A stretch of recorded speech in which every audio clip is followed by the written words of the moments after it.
So hey everyone, welcome back to Collegedunia MBA YouTube channel and moving towards one of the institutes, one of the premier institutes in Delhi, towards IMI Delhi, and from IMI Delhi we have Labuni. Labuni, welcome to the series, welcome to the show. Yeah, welcome. Yeah. So Labuni, first of all, before we discuss more about IMI Delhi, right? Why? IMI Delhi is one of those institutes which is established by corporate itself. Like the Goenka Group was the one who established IMI Delhi, right? So before we discuss about the nuances of the institute, about the fee structure, about the curriculum of all the three courses provided by IMI Delhi, before we do that, Labuni, I would request you to please give us a brief profile before you entered IMI Delhi. Okay, this is me, Labuni Gupta. I am from Kolkata, West Bengal, and I have done my undergraduation in economics from Presidency University. And after that, for a brief stint, I was there in PwC working as an analyst there. And then I decided that I should pursue my CAP. So, like many other aspirants, I also decided to see what the exam holds in for me. And so basically, I did take preparation from Career Launcher. And then after CAT, as the shortlisting process and all goes on, so I got into IMI New Delhi. And now I'm in my second year. So in first year, I did my internship at ICICI Bank in the Treasury Department. And now in my second year, I'm pursuing my majors in finance and minors in analytics. So that's all. So, Labani, finance, right? IMI New Delhi is majorly known for its finance department, right? So, first of all, I want to ask, why is it so? Is it because of the roles that are offered? Is it because of the companies? Is it because of the faculty that you have?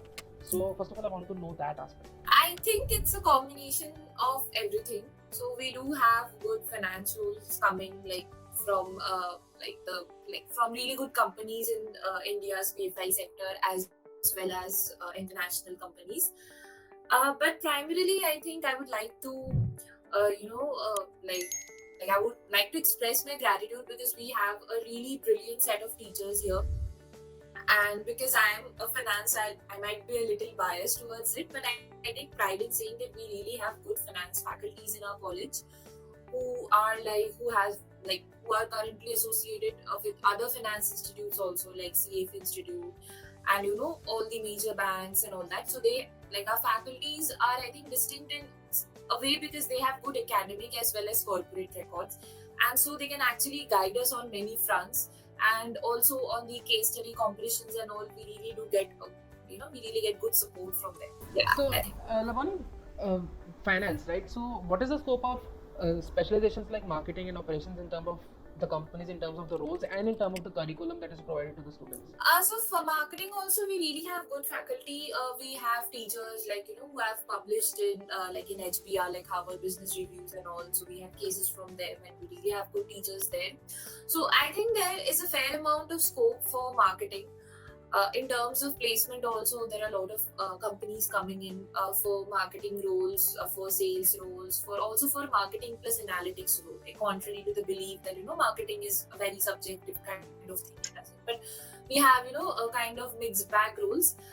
And I would like to say that ops is a bit scope of ops is a bit limited, and I think that's not just restricted to a college, it's the overall Indian scenario. So that's Labani, since IMI Delhi was established by Goenka Group, right? So, how advantageous it is to all the students, first of all, and what kind of industrial exposure can students get from IMI Delhi because of that? We have Goenka Group coming in for placements. They do they do pick up really a good number of students offering.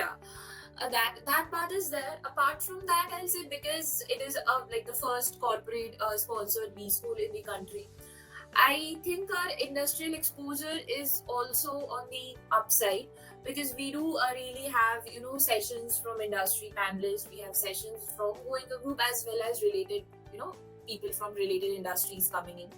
So that connect is there. So, and also our curriculum is designed in such a way that it aligns with the corporate needs. And I think we also have a program here in our college which is for the executive. So there it's totally tailored according to the rules and the kind of practical environment they put in.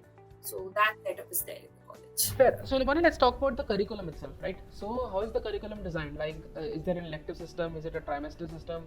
And if a particular student wants to do, specialization in one, let's say marketing, can he take up for HR if there's a separate PGDM HRM course in IMI Delhi?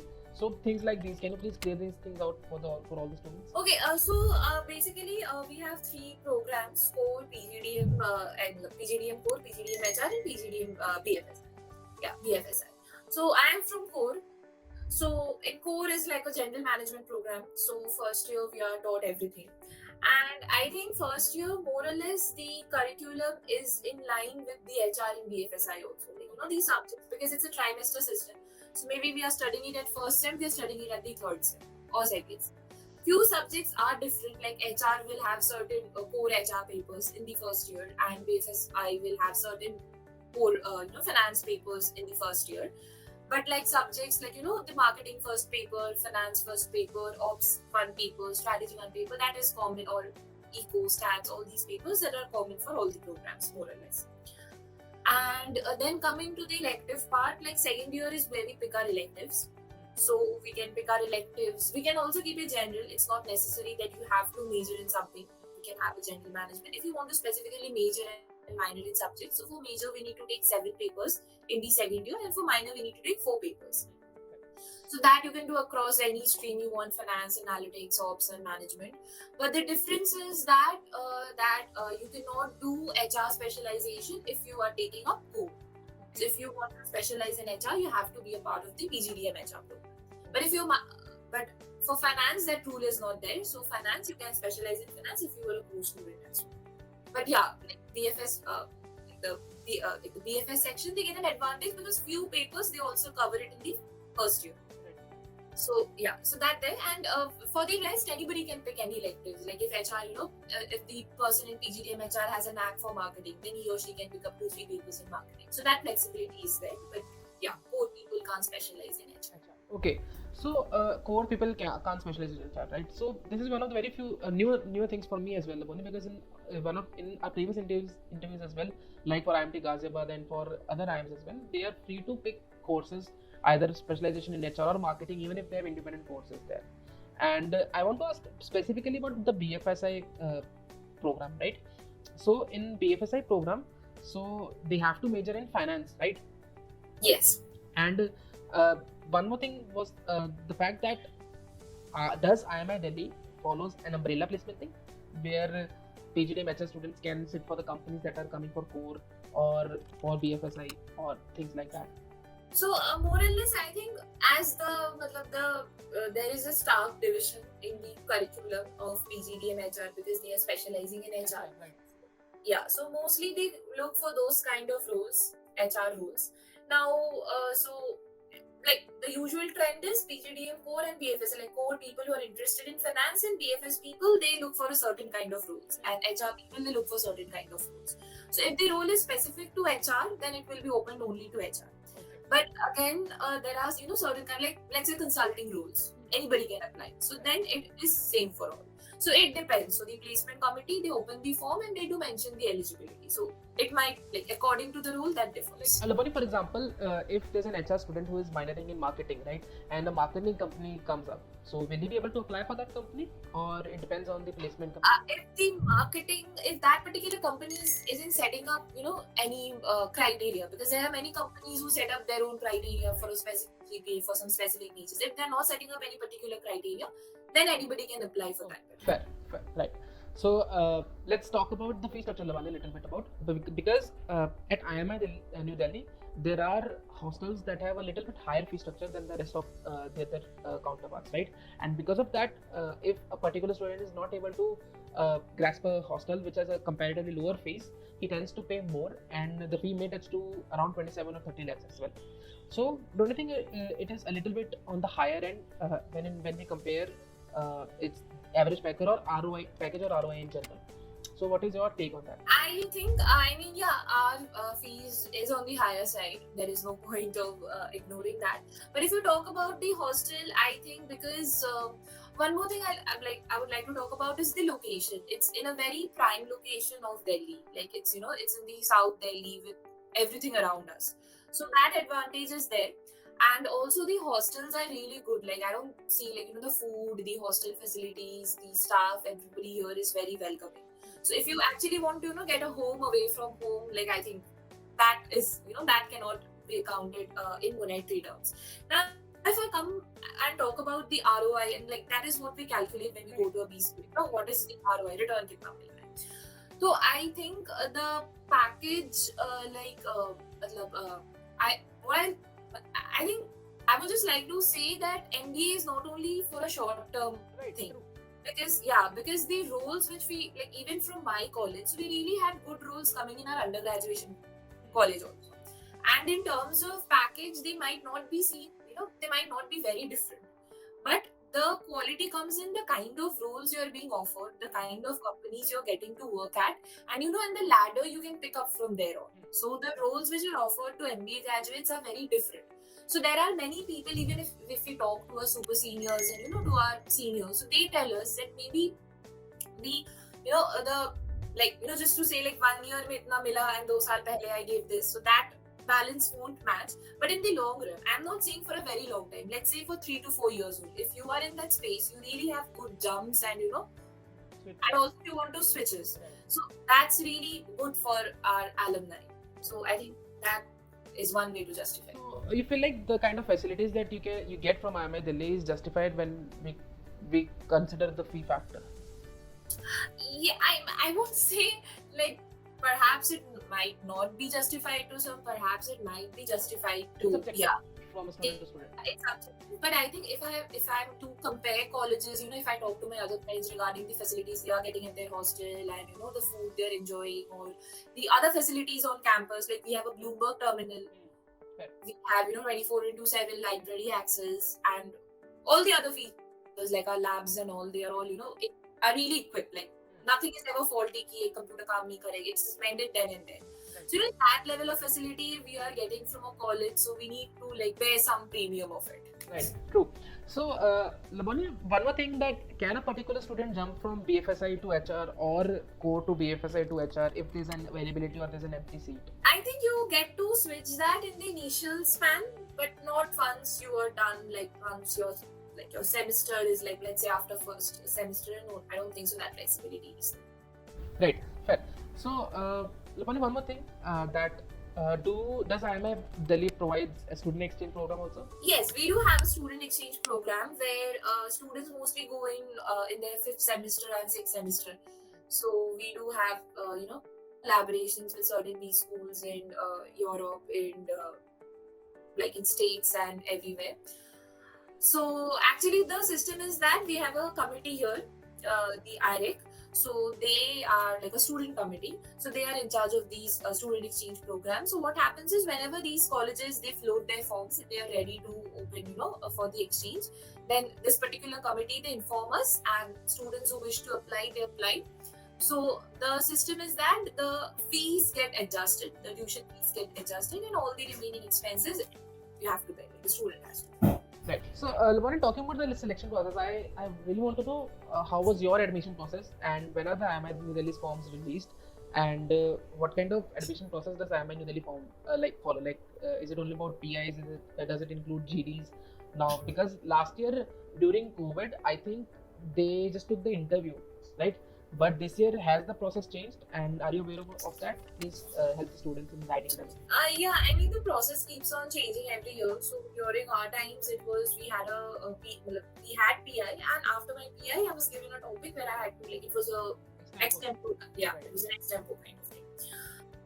So that was there, and the next year the system changed to only PI. So usually over the years, I haven't seen like GDs being conducted unless until they call in some people, unless until they call in some students in the campus, and usually the interview process is held online. Right, fair. Yeah. And there's no offline. How was your interview experience? Like, what kind of questions were asked to you, and what was the topic of extempo that was given to you? Maybe if extempo is to happen, so what kind of topic a student can expect?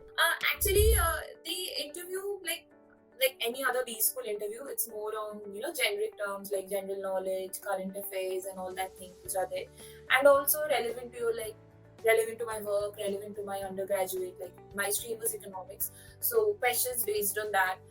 questions based on my understanding of MBA and all that thing, what I'm expecting and all that.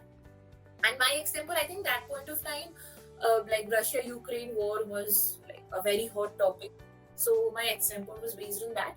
Overall, and also this year my cousin did apply and she went through a process. So her process also included, similar type of questions and more so on the generic terms. So most on the what is happening currently in the country, and a little bit about your experience, about your profile that you have. Yeah, and we also have profile-based interviews. Okay. So yeah, so there are two kind of interviews. One is profile-based, and one is I think shortlisting based on your CAT score. So can you please explain more about the profile-based shortlisting? Like how does it happen and how to apply? Yeah, so I am not really very much aware about it, but what I know is that in profile-based shortlisting, the kind of like a previous work experience holds like more importance than your current CAT score. So profile-based shortlisting. So you have to fill the same for like both the students if he's applying for profile-based and if he's applying for cutoff. Yeah, I think it would be mentioned in the form like under which you are willing for profile-based, you can mention. So does the profile-based system have a cutoff like 85, 90 of the CAT score? I think there'll be a general cutoff for all. Okay. Like, yeah, there is actually what happens is at our college, like I think like all other college, there is a cutoff and then there is the interview process. So it's all mostly on your interview because many people actually get through the cutoff, but the more essential part is the interview because that holds like the major weightage is given to the interview. Right. So just one last question, and because this is the beginning of October and just 2 months are left for the CAT exam, so any final motivational words, any final guidance words on how to ace the CAT exam and what to expect from IMI Delhi if they're if they want to join IMI Delhi. So any final words, any motivational words, any guidance words for all the students to ace the CAT exam and who wants to enter IMI Delhi, please. I mean, yeah, I think it's important to like brush up your basics and consistency is the key everywhere. CAT is not at the end, it's just the beginning. So yeah, I think there's a really long way to go. MBA is a whole different kind of a journey altogether. So you just really need to be yourself. Right, fair. And any expectations a student should have at who wants to pursue his MBA at IMI Delhi? I think if you really I think you should be very clear about why you are doing your MBA. And if you are not clear, then you come here and you can explore many opportunities around. So I think be flexible and give yourself a chance at everything. Right, fair. Thank you so much, Labuni, for such kind words and for those guiding words as well. And to all the students, if you're looking for applying for IMI Delhi, please be sure that for PGDM HR people, you have a very strict direction. For PGDM BFSI people, you also have a very strict direction. But for core people, you're not allowed to sit for HR. So you have to have a kind of decision making before coming to IMI Delhi. But all in all, IMI Delhi is undoubtedly one of the best institutes in the country when it comes to providing a good MBA course. And Labuni, thank you so much for providing us guidance, providing us information about IMI Delhi. That some of the information parts were not even, that was something that I was not also aware about. So Labuni, thank you so much for doing that. And to all the students, if you like the video, please share this video with all your friends and spread knowledge. And subscribe to Collegedunia MBA YouTube channel. And to Labuni, again, thank you so much. Thank you.